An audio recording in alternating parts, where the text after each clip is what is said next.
Hi guys, ಎಲ್ರಿಗೂ ನಮಸ್ಕಾರ. ಎಲ್ಲರೂ ಹೇಗಿದ್ದೀರಾ? ಎಲ್ಲರೂ ಚೆನ್ನಾಗಿದ್ದೀರಾ ಅಂತ ಭಾವಿಸ್ತಾ, ಲಚ್ಚಿ ಸುನಿಲ್ ಯೂಟ್ಯೂಬ್ ಚಾನಲ್ಗೆ ನಿಮ್ಮೆಲ್ಲರಿಗೂ ಸ್ವಾಗತ. ಹಾಗೆ ಫಸ್ಟ್ ಟೈಮ್ ನನ್ನ ಚಾನಲ್ನ ನೋಡ್ತಾ ಇದ್ರೆ ಪ್ಲೀಸ್ ಸಬ್ಸ್ಕ್ರೈಬ್ ಮಾಡ್ಕೊಳ್ಳಿ. ಹಾಗೆ ಈ ವಿಡಿಯೋ ಇಷ್ಟ ಆದರೆ ಲೈಕ್ ಮಾಡೋದನ್ನ ಮರಿಬೇಡಿ. ಇಲ್ಲಿವರೆಗೂ ನೀವು ಮಾಡೋ ಸಪೋರ್ಟಿಂದ ಇಲ್ಲಿವರೆಗೂ ಬಂದಿದ್ದೀನಿ. ಹೀಗೆ ಮುಂದಿನ ದಿನಗಳಲ್ಲೂ ಸಪೋರ್ಟ್ ಮಾಡಿ.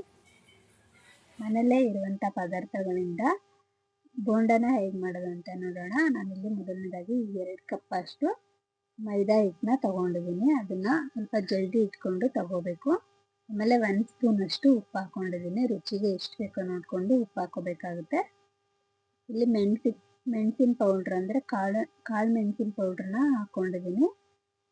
ಜೀರಿಗೆ ಒಂದು ಅರ್ಧ ಸ್ಪೂನ್, ಹಾಗೆ ಕಾಯಿ ತುರಿ ಅಥವಾ ಕಾಯಿನ ಚಿಕ್ಕದಾಗಿ ಕಟ್ ಮಾಡಿಕೊಂಡು ಹಾಕೊಂಡಿದ್ದೀನಿ. 2 ಸ್ಪೂನ್ ಅಷ್ಟು ಕರಿಬೇವಿನ ಸೊಪ್ಪು, 2 ಕಡ್ಡಿಯಷ್ಟು, ಅದು ಕೂಡ ಚಿಕ್ಕದಾಗಿ ಕಟ್ ಮಾಡ್ಕೊಂಡು ಹಾಕೊಂಡಿದ್ದೀನಿ. ಕೊತ್ತಂಬರಿ ಸೊಪ್ಪು ಒಂದು ಸ್ವಲ್ಪ, ಹಾಗೆ ಹಸಿ ಶುಂಠಿ ಕೂಡ ಎಲ್ಲ ಪದಾರ್ಥಗಳು ಚಿಕ್ಕದಾಗಿ ಕಟ್ ಮಾಡಿಕೊಂಡು ಹಾಕೋಬೇಕು. ಶುಂಠಿ 1-2 ಇಂಚಷ್ಟು ಹಾಕೊಂಡಿದ್ದೀನಿ. ಹಾಗೆ ಹಸಿಮೆಣಸಿನ್ಕಾಯಿ ಖಾರಕ್ಕೆ ಎಷ್ಟು ಬೇಕೋ ನೋಡಿಕೊಂಡು ಹಾಕೋಬೇಕು. ನಾನಿಲ್ಲಿ 2 ಹಸಿಮೆಣಸಿನ್ಕಾಯಿ ಹಾಕೊಂಡಿದ್ದೀನಿ. ಅದು ತುಂಬಾನೇ ಚಿಕ್ಕದಾಗಿ ಕಟ್ ಮಾಡಿಕೊಂಡ್ರೆ ಒಳ್ಳೆಯದು, ಮಕ್ಕಳು ಕೂಡ ತಿಂತಾರೆ ಅಲ್ವಾ, ಹಾಗಾಗಿ.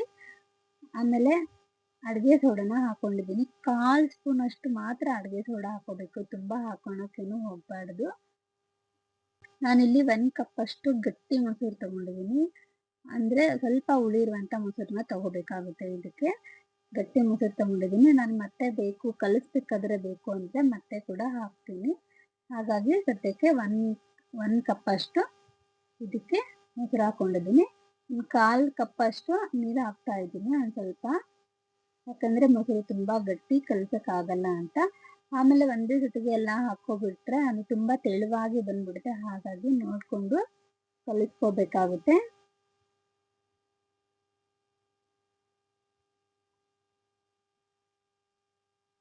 ನಾನು ಗಟ್ಟಿ ಮೊಸರು ಹಾಕ್ತಿರೋದ್ರಿಂದ ತುಂಬ ಗಟ್ಟಿ ಅದು ಅನ್ನಿಸ್ಬಾರ್ದು ಅಂತ ಒಂದು ಸ್ವಲ್ಪ ನೀರು ಹಾಕೊಂಡಿದ್ದೀನಿ. ತುಂಬ ನೀರು ಹಾಕೋಣಕ್ಕೆ ಹೋಗ್ಬಾರ್ದು. ಟೋಟಲ್ ಆಗಿ ನಾವು 2 ಕಪ್ ಮೈದಾ ಹಿಟ್ಟು ತಗೊಂಡ್ರೆ 2 ಕಪ್ ಅಷ್ಟು ಮೊಸರು ಹಾಕೋಬೇಕಾಗುತ್ತೆ. ತುಂಬ ಗಟ್ಟಿ ಇದ್ರೆ ಮಾತ್ರ ಒಂದು ಅರ್ಧ ಬಟ್ಲಷ್ಟು ನೀರು ಹಾಕೊಂಡ್ರೆ ಸಾಕು. ಈ ಒಂದು ಬೋಂಡಾಗೆ ತುಂಬಾನೇ ನೀರೆಲ್ಲ ಯೂಸ್ ಮಾಡಬಾರ್ದು. ಹಾಗಾಗಿ ಇದು ಮೊಸರು ಹಾಕೊಂಡ್ರೆ ಆ ಟೇಸ್ಟ್ ಫ್ಲೇವರ್ ಎಲ್ಲ ತುಂಬಾನೇ ಚೆನ್ನಾಗಿರುತ್ತೆ. ನೋಡಿ, ನಾನು 2 ಕಪ್ ಅಷ್ಟು ಇಲ್ಲಿ ನೀರನ್ನು ಸೇರಿಸಿ ಟೋಟಲ್ 2 ಕಪ್ ಅಷ್ಟು ಮೊಸರನ್ನ ಹಾಕೊಂಡಿದ್ದೀನಿ. ಇದು ಕಲಿಸ್ತಾ ತುಂಬಾನೇ ತೆಳುವಾಗಿ ಬರುತ್ತೆ. ಗಟ್ಟಿ ಐತಿ ಅಂತ ನೀರೆಲ್ಲ ಮಧ್ಯದಲ್ಲೇ ಹಾಕೋಣಕ್ಕೆ ಹೋಗ್ಬಾರ್ದು ತುಂಬ. ನೋಡಿ, ಇದನ್ನ ಚೆನ್ನಾಗಿ ನಾವು ಕಲಿಸ್ಕೋಬೇಕು. ನಾವು ಎಷ್ಟು ಕಲಿಸ್ತೀವಿ ಅಷ್ಟು ತೆಳುವಾಗಿ ಬರುತ್ತೆ. ಆಮೇಲೆ ಮೊಸರು ಹಾಕಿರೋದ್ರಿಂದ ಹುಳಿ ಇದ್ರೆ ಅದು ಚೆನ್ನಾಗಿ ಬೋಂಡ ಎಲ್ಲ ಚೆನ್ನಾಗಿ ಸಾಫ್ಟ್ ಆಗಿ ಬರುತ್ತೆ. ಹಾಗಾಗಿ ನೋಡ್ಕೊಂಡು ಹಾಕೋಬೇಕು. ಆಮೇಲೆ ಮೈದಾ ಹಿಟ್ಟು ಇಷ್ಟ ಇಲ್ಲ ಅನ್ನೋರು ಗೋಧಿ ಹಿಟ್ಟಲ್ಲಿ ಕೂಡ ಮಾಡ್ಕೋಬೋದು, ಅದು ಕೂಡ ತುಂಬಾನೇ ಚೆನ್ನಾಗಿರುತ್ತೆ. ನೋಡಿ, ನಾನು ಇವಾಗ ಒಂದು 5 ನಿಮಿಷ ಹಾಗೆ ಬಿಟ್ಟಿದ್ದೆ. ನೋಡಿ ಎಷ್ಟು ತೆಳುವಾಗಿದೆ ಅಂತ. ನಾವು ಎಷ್ಟು ಚೆನ್ನಾಗಿ ಕಲಿಸ್ತೀವಿ ಅಷ್ಟು ಚೆನ್ನಾಗಿ ತೆಳುವಾಗಿ ಬರುತ್ತೆ. ಕಲಿಸಿದ್ಮೇಲೆ ಒಂದು 5ರಿಂದ 10 ನಿಮಿಷ ಮಾತ್ರ ಇದನ್ನ ಮುಚ್ಚಿಡ್ಬೇಕು. ತುಂಬ ಹೊತ್ತು ಬಿಟ್ರೆ ಇನ್ನೂ ತೆಳುವಾಗಿ ಬರುತ್ತೆ, ಬೋಂಡ ಹಾಕೋಕ್ಕೆ ಸರಿ ಹೋಗಲ್ಲ.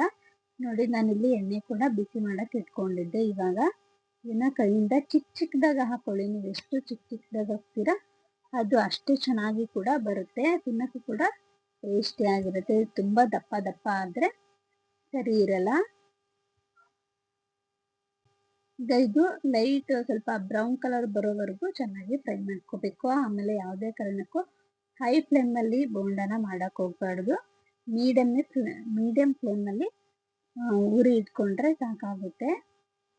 ಆಮೇಲೆ ಇದ್ರ ಜೊತೆಗೆ ಹೇಗೆ ಮಾಡೋದು ಚಟ್ನಿ ಅನ್ನೋದು ಕೂಡ ನೋಡೋಣ. ಈ ಬೋಂಡ ಜೊತೆಗೆ ಚಟ್ನಿ ಕೂಡ ಇದ್ರೆ ತುಂಬಾನೇ ಚೆನ್ನಾಗಿರುತ್ತೆ.